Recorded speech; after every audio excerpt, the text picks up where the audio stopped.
What's up, everybody? Grant Wise here. Welcome to the Marketing Genius Podcast. Excited for my interview today. I've got Mr. Chris Cuberness of Cub & Co. on, who's going to jump on and add a ton of value to you guys. Chris is heavily integrated, master of social media marketing, digital marketing, and he is going to hopefully blow you guys away today with some valuable nuggets you can take and implement in your own businesses. So, Chris, thanks for jumping on, man. Thank you so much for having me. I'm super excited. Love it. Well, let's dive right into this. Who is Chris Cubby, and how did you get to where you are today? That's a deep question. Who am I? No, I guess, okay, how did this whole thing start? I was kind of a weird kid. I'll say that straight out. When I was very young, I knew I wanted to be into marketing. When I was 12 years old, I would basically watch TV and criticize the ads on TV and, go through the newspaper and criticize the advertising there. And my parents thought I was super weird. And so I asked them to buy me this book, which was 100 Jobs in Advertising. And I read it cover to cover. And I was super interested in marketing and advertising from really young age. And then fast forward a couple of years, I did an internship at an ad agency at 14, sweeping floors, getting coffee. By 16, I was doing graphic design, building websites, HTML newsletters were coming in, e-commerce was coming in at that time. And I basically, set myself on a path to be in marketing. I went to school for communications. After school, I moved to Toronto, Canada. Pursued a career in venture capital, actually, helping their portfolio of companies rebrand, remarket, go to market, stuff like that. And then in 2008, I moved to Denmark, married a Dane. We have a couple of kids now. I worked both for advertising agencies and also on client side. And then, when I went on my own and started my own agency, I really started pursuing personal branding, getting myself out there, doing content, really heavy on Snapchat. And basically just building my company ever since 2016 we started. What does your company do specifically? We do mostly social media content and management and campaigns for, I would say, mid to large brands. We work a lot with pharmaceutical companies.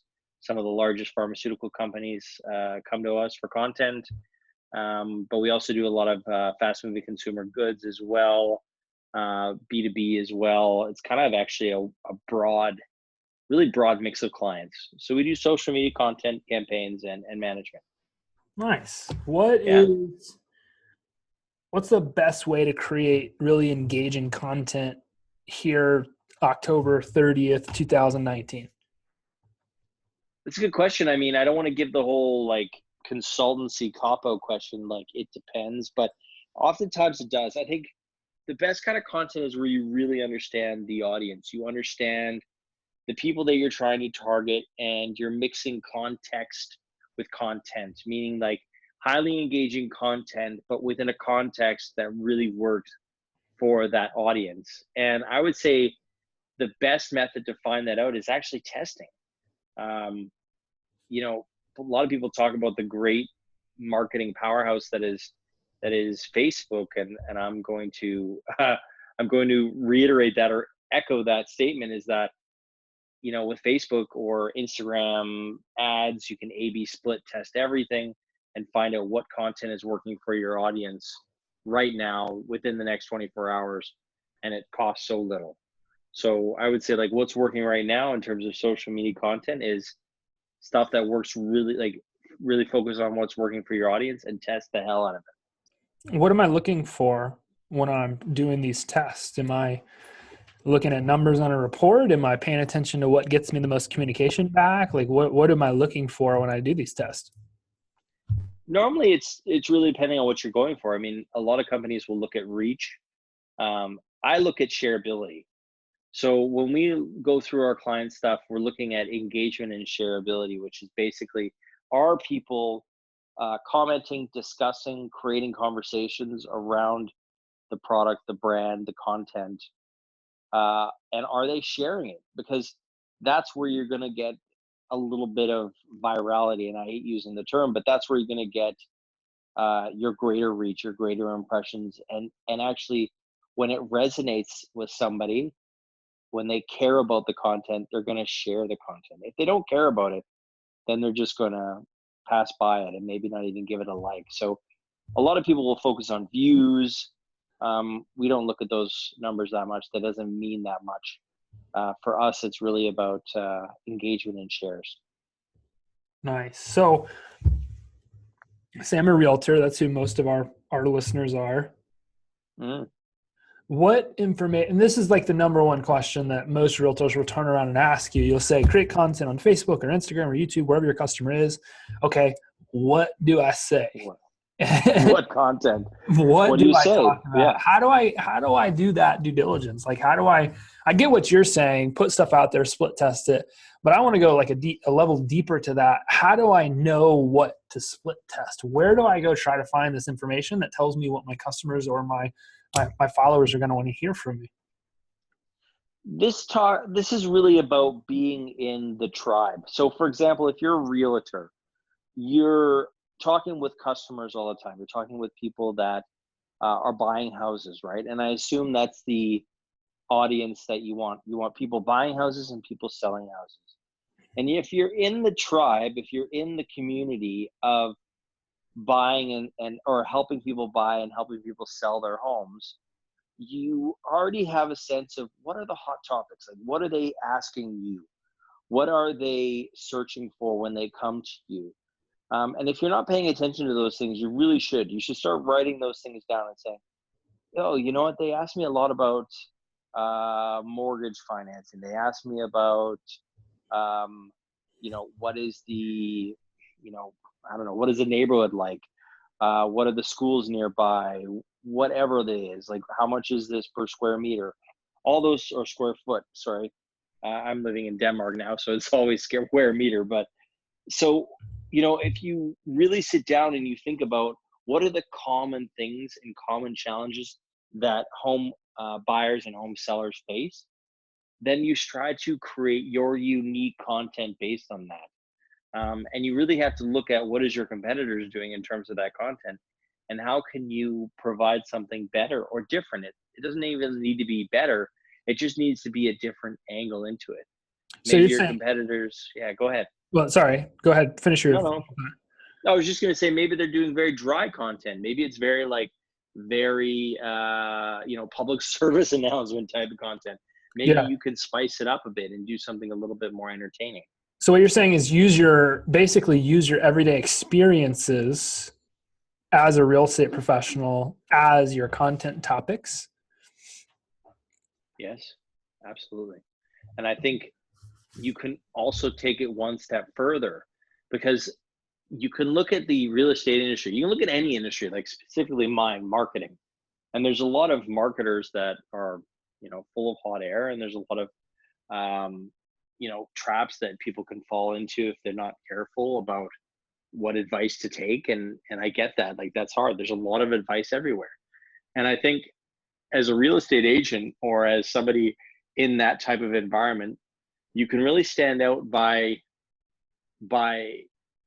being transparent, right? And being very authentic, and showing, what are the issues, like what to watch, what to look for when you're trying to hire your first real estate agent, how to get you can even work against yourself in some ways by saying, like, here's how to negotiate a better rate, or here's how to negotiate this.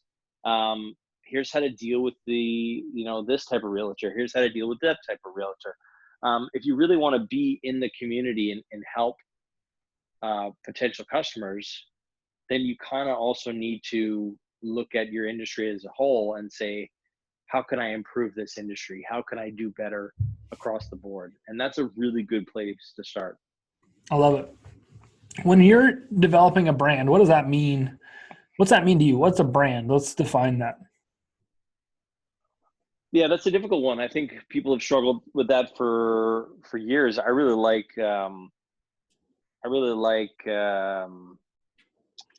what's his name's, oh man, my brain is not working today. The owner at Amazon. Jeff Why Bezos. am I Jeff Bezos? Yes, Yeah. Jesus, holy crap. I really like his definition where he's like, a brand is not like a logo or something like that. A brand is not what you're saying; it's what your customers are saying behind your back, or something to that effect. And I think that's a really good way of looking at it. It's about reputation. It's about what do what sort of things embody what you're about, the values, I would say. Like if you look at Nike, which is a fantastic brand, everybody knows they're about empowering people, right? They're about empowering people to do better. And that is a spirit that goes across on everything they do. It goes across to the logo, it goes across to the just do it slogan, it goes across how they advertise. It also goes across how they create content. So they create a lot of content that inspires people and gives people a feeling of empowerment. And it's tips to get them there, right? So a lot of it's like, hey, we're going to teach you how to work out better. We're going to teach you how to run better. We're going to teach you how to do this better. We're going to teach you how to play basketball better, whatever those things are. And if you're building a brand, you should start with those sort of things. Like, what are we going to stand for? What is our value going to be, beyond just our product? But it is like when people use our service or wear our jeans or, eat our chocolate bar, what is the end spirit or embodiment that we want them to have with this? Yeah, I really like what you said there. My next question going into that was like, how do you communicate, what your brand is to the world? But I think you said it perfectly when you use Nike as an example.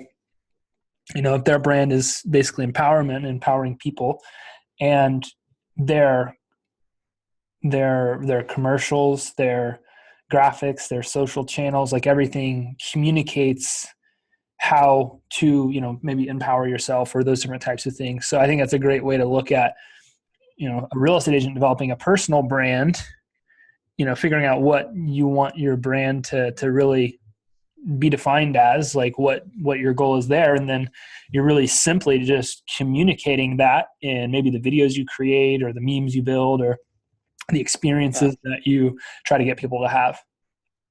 Yeah, absolutely.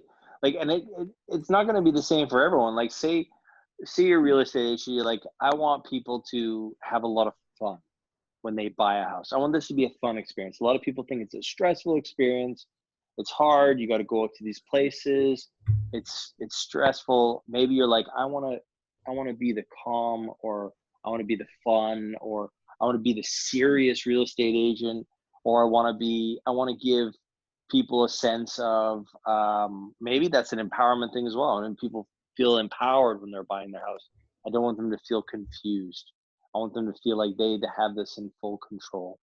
Um, so I think there's a lot of things that you can do with that, or you could be the arrogant real estate agent. You could be the really loudmouth real estate agent. Want people to feel, that they can trust you, or they can not trust you. I don't know. Like, it really depends on what you want to do and what also resonates with your audience. Because that's the other thing. I mean, don't create a personal brand that's not going to work. You also have to think about, um, the audience. Yeah, it was the next question I was going to ask you is like, am I just, spraying this information against the wall and seeing what sticks, or, is developing a niche important, or, how do I really kind of dial that in? I would say it's kind of a mix of the both, meaning that what I've noticed throughout the development of my own personal brand is that some things stick, some things resonate, and that's just a part of my personality, right? Like, I'm not, um, and I'm not for everybody, right? So you have to understand that as a brand, you can't appeal to everyone. So when you start putting out content, you start, expressing yourself, you're going to find that there's things that people resonate to you about. Like, if it's, for example, maybe it's your authenticity, or maybe it's your humor, or maybe it's your, um, your whatever it is, your backstory. Maybe you've got a really great backstory of how you got into real estate, or something like that. Like, you're gonna have to see what is your audience connecting with, and then try to utilize that more and try to tap into that more.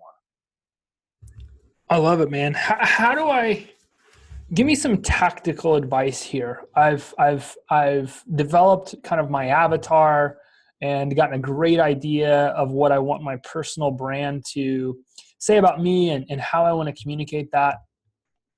How do I get this message out into the world? Is it socially driven? Is it done through print? Am I buying billboards?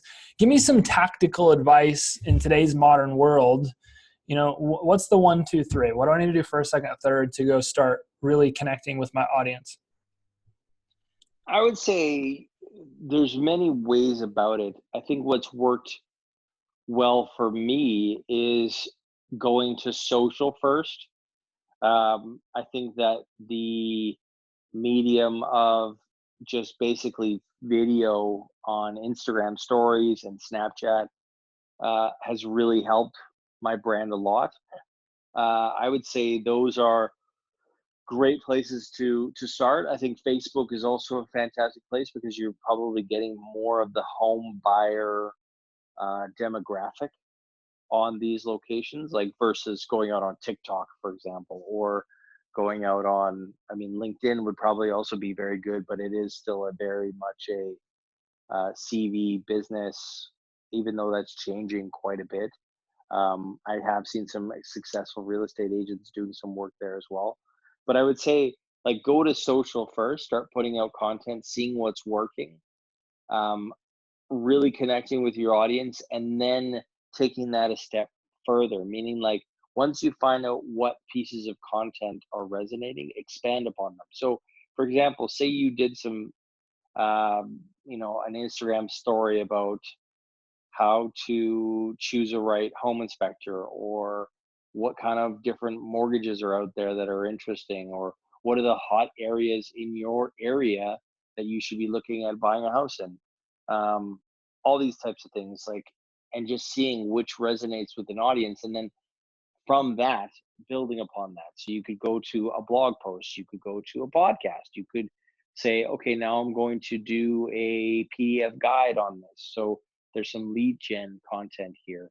But I think the best place to sandbox stuff, really find out what's working, is go straight to social. And social video seems to be one of the clear indicators, like, or the clear sort of testing places now, I think, where you really see, okay, that got some traction, that worked.